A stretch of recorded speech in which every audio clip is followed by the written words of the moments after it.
Symphony is the second game from developer Analgesic Productions that I've tried, the other one being Anodyne 2, a strange and dreamlike adventure game with a very interesting visual style. Just like Anodyne 2, Symphony shares very similar out-of-this-world aesthetics, but features more 3D platforming and even more weirdness. I will say it up front, Symphony will not be for everyone.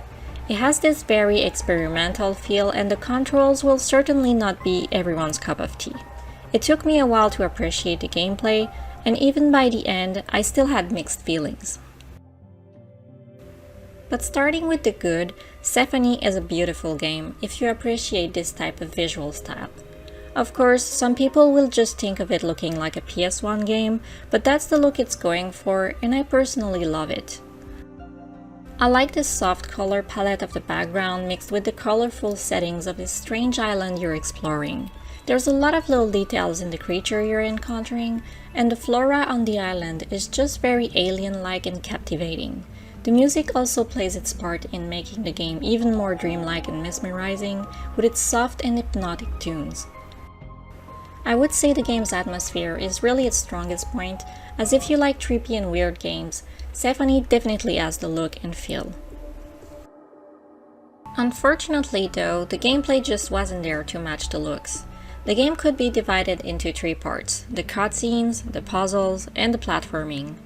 I did not quite get the whole story as it's very cryptic and uses a lot of metaphors and weird allegories to tell its story through flashbacks, like this strange one about fish, but if you like abstract storytelling, you'll find it here.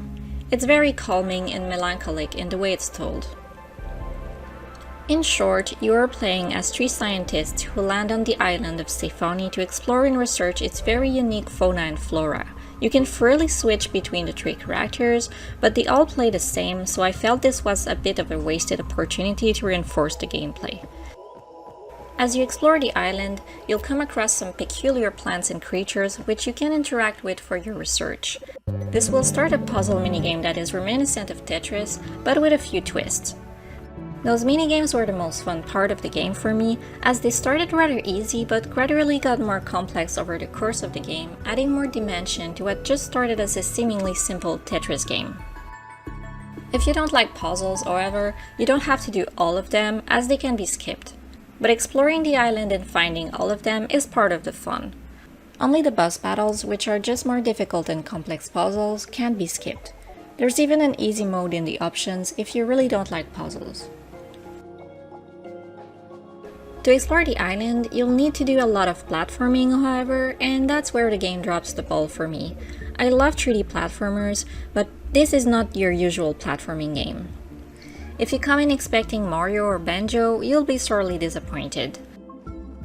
The game feels more like you're playing a first-person game, but in third-person, and everything feels very clunky and stiff, so it's very hard to do even simple things like jumping in the right direction. Before doing any significant movement, the game requires you to dash in one direction, but once you start dashing, it's very hard to steer, so you have very little control over your jumps once you get going, resulting in a lot of falling to your death. That, along with the dodgy camera, makes for some pretty tragic platforming.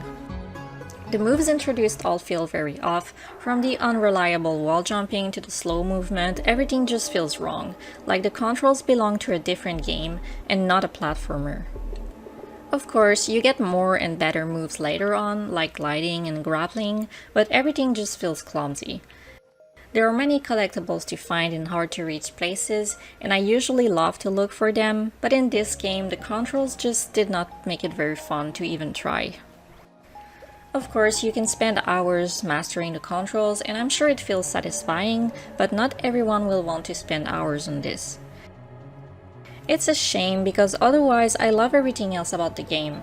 It's beautiful, it feels like you are playing inside someone's dream, and it's very relaxing.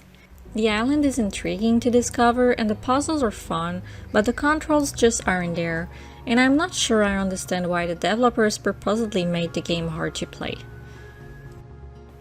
It would have been so much more fun if the game played like a normal platformer with smooth and fluid controls.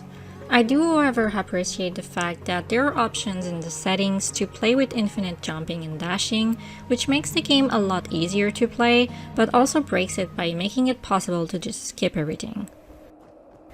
In the end, Stephanie is a very unique and strangely beautiful game that will not appeal to everyone, so it's very hard to recommend it to a casual player due to the difficult controls, but if you know what you're getting into and you like weird and different games, you could always give it a try.